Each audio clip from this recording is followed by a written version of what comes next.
Jake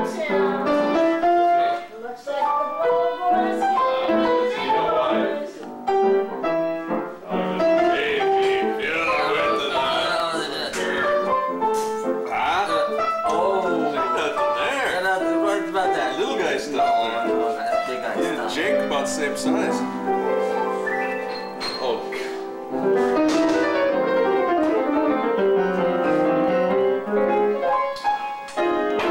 Well, I guess we got that out of the way.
Do that song.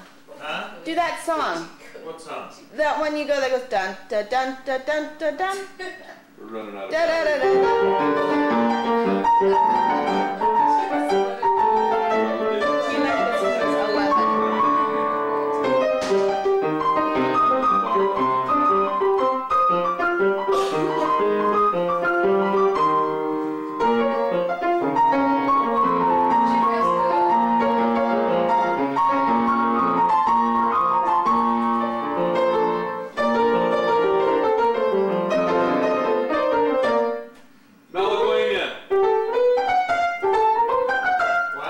Malaguena.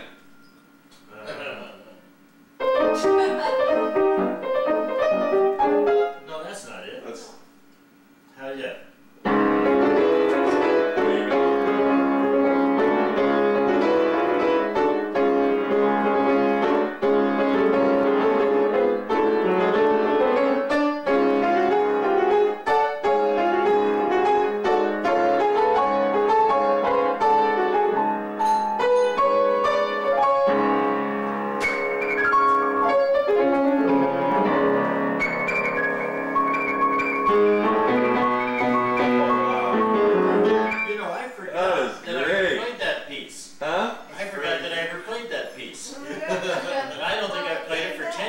Now that is amazing that it stays in your head, those chords. That's great. That sounded great.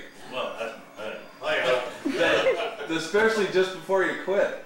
No, that part where, you know, where you're going up with the high ones and keeping the bass, yeah. Do Bumblebee Duma. Shocked because I haven't, I haven't heard that or played that piece for 10 years, and yet it's in my corpuscle somewhere. It's stuck back there. Locked in. But there's complicated chords, but somehow they do. How about Goofus? Well, I can't play that. I actually can't play that one. Really? Yeah. I thought I heard you play that.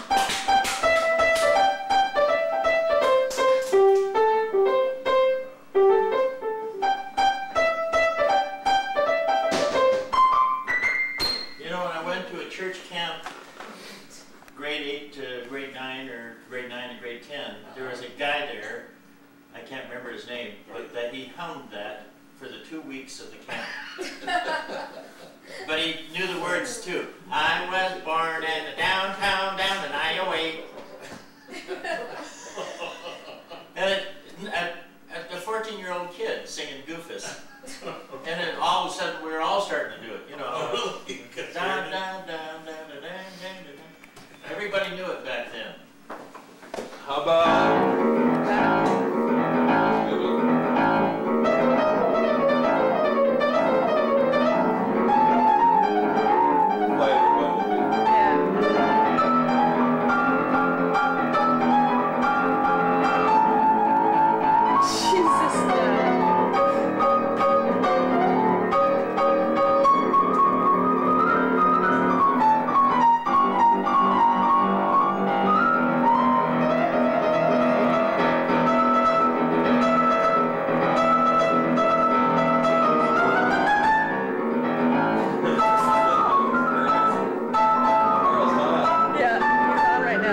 say that? Well, Martha would have to say that to George, who's falling asleep. So my old motto back in the old days of playing the piano, you don't play slow, easy, thoughtful pieces. You play them fast. That's what people want. They want to be entertained. They go out. They don't want to have to think. They don't want subtle stuff. The only time it works is if some great artist like Tony Bennett sings a nice ballad. You're kind of riveted.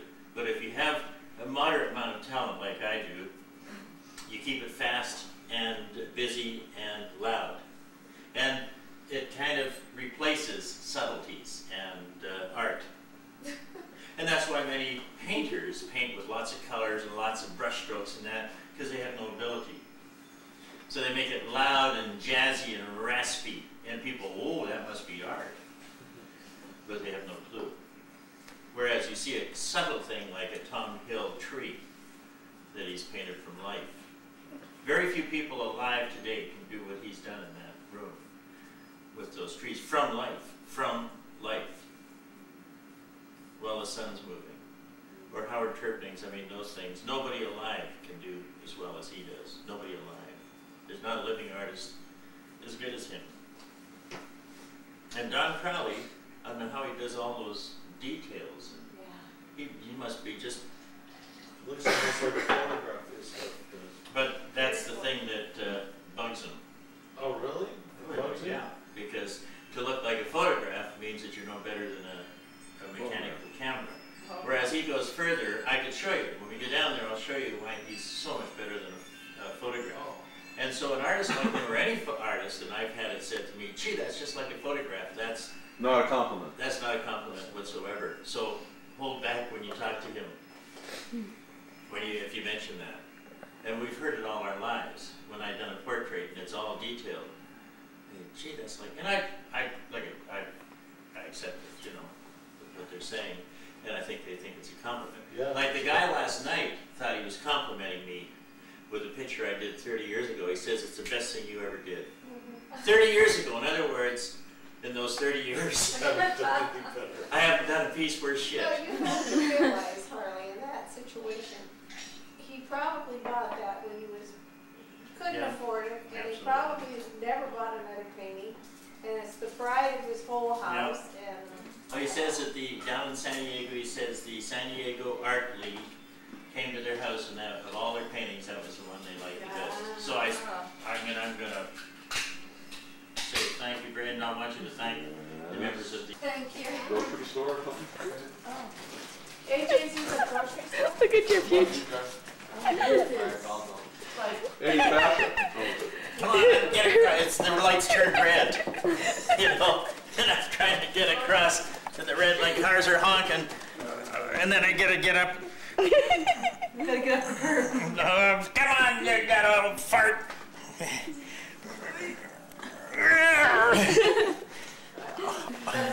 And then I stand in the corner.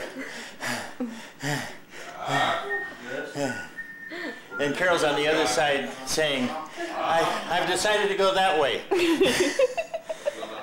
Okay, then I hop off. Hey, Jack, did you tell your Uncle Tim about With the flat ass. Always with the flat ass.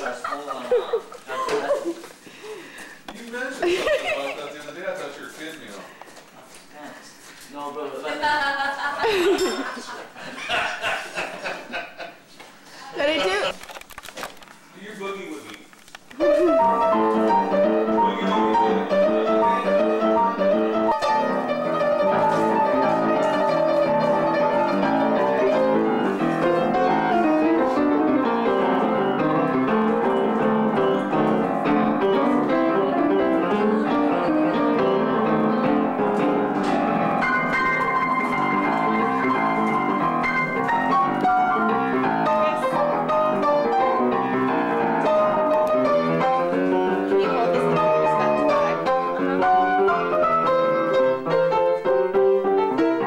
you know, you see an old fart like me, kind